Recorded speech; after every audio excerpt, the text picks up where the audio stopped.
ছাত্রলীগ যেমন আওয়ামী লীগের পতন নিশ্চিত করেছে, এই ছাত্রদল তারেক রহমান তার চেয়ে কম সময়ে আপনার পতন নিশ্চিত করে আপনাকে বাংলাদেশ থেকে আবার বিতাড়িত করতে বাধ্য করবে। বাংলাদেশ ইসলামী ছাত্র শিবিরের সাথে ছাত্রদলের প্রতিপক্ষের মূল কারণ হচ্ছে এই বিশ্ববিদ্যালয়ে তারা আগামী দিনে মেধার ভিত্তিতে পরিচালনা করবে সেটা নয়, বরং ছাত্র শিবিরের সাথে ছাত্রদলের মূল প্রতিপক্ষের কারণ হচ্ছে তারা টেন্ডারবাজি করতে চায়, ছাত্র শিবির তা করতে দিতে চায় না।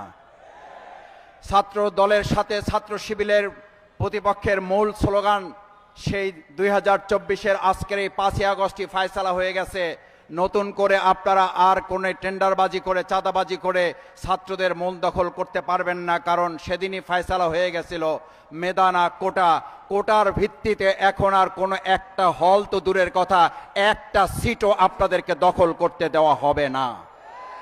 সংগ্রামী ভাই এবং বন্ধুগণ, ছাত্রদলের এই ক্যাম্পাস দখলের মূল পরিকল্পনা শুধুমাত্র তারা ছাত্র শিবিরকে এখান থেকে বের করে দিতে চায় তা না, তাদের মূল পরিকল্পনা হচ্ছে আবার তারা ক্যান্টিনগুলোতে ফাও খেতে খেতে আমাদের এই ক্যান্টিনগুলোকে দেউলিয়া করার পরিকল্পনা তারা বাস্তবায়ন করতে চায়।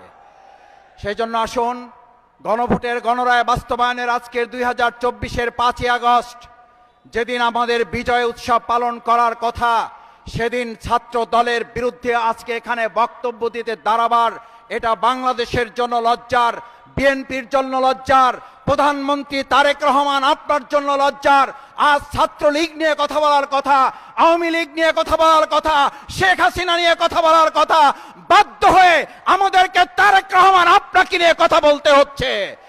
আপনি ছাত্রদলকে সামলান, আবার বলছে ছাত্রদলকে সামলান, না হলে ছাত্রলীগ যেমন আওয়ামী লীগের পতন নিশ্চিত করেছে, এই ছাত্রদল তারেক রহমান তার চেয়ে কম সময়ে আপনার পতন নিশ্চিত করে আপনাকে বাংলাদেশ থেকে আবার বিতাড়িত করতে বাধ্য করবে। সেই প্রত্যাশা ব্যক্ত করে আসুন আবু সাইদ মুগ্ধ আলী রায়হানের এই বাংলাদেশ আমরা সবাই মিলে আধিপত্যবাদের বিরুদ্ধে, দখলদার চাঁদাবাজদের বিরুদ্ধে রুখে দাঁড়াবো।